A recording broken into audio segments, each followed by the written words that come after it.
What is dopamine? Dopamine is a type of neurotransmitter. Dopamine plays a role in how we feel pleasure. It helps us strive, focus, and find things interesting. But this video is not about that. It is not about reading some science definitions on Google that probably most of us would not even understand. Okay, one more scientific thing you should know so you can understand better is that the dopamine is considered as a precursor, meaning it is the substrate from which adrenaline and epinephrine is made. Adrenaline and epinephrine are basically the same, but in the body we call it adrenaline and in the brain we call it epinephrine. And why is that important? Because epinephrine is what allows us to get into action, into movement. You are now probably thinking, why am I telling you all of this? I'm telling you this because when we hear dopamine, we connect it with pleasure. I'm not telling that it is not true, but that is not the whole story. And you need to hear the other side of dopamine so you can understand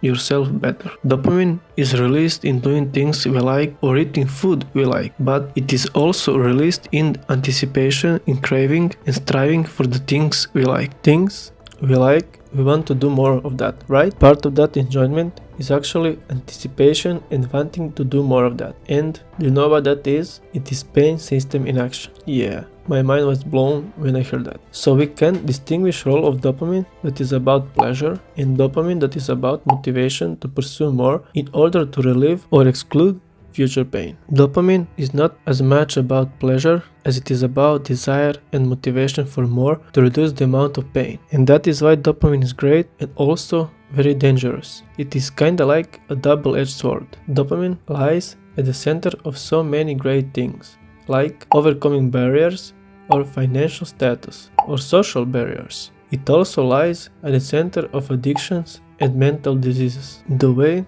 that addiction works and also motivation is that when you anticipate something, an amount of dopamine is released, and when you get that thing, the amount of dopamine goes up even further. But as you repeatedly do that, like when you eat a piece of chocolate, it tastes good, but then there is a shift away from activation of dopamine and other chemicals that are released and trigger low levels of pain. You may not feel it physically, but you feel it in the form of craving. Let's take this even further. Let's say you take some drugs, like cocaine or amphetamine. When you first take it, you will release a huge amount of dopamine and feel really good, probably. The next time, it won't feel that good like the first time, but the amount of pain and the amount of craving for the drug will increase over time. Can you see the circle here? So it comes to what I said before. Much of our pursuit for pleasure is simply to reduce the amount of pain of craving. Why motivation is so important? Motivation is fundamental to our daily life. It is what allows us to get out of bed. It is what allows us to pursue long-term goals or short-term goals. Motivation is tightly wound in the neurochemistry of movement. And do you know what molecule lies in the center of motivation and movement? You guess that right. It is dopamine. So use it wisely, like I said before. It can be great assistance if you use it the right way. Do you agree with what was said in this video? Leave your opinion in the comments below. If you want to learn more about dopamine and motivation, check the podcast that was linked in the description. Thank you for watching, and I hope it was informative video and that you learned something new. If you want to learn more about the next topic, check this video.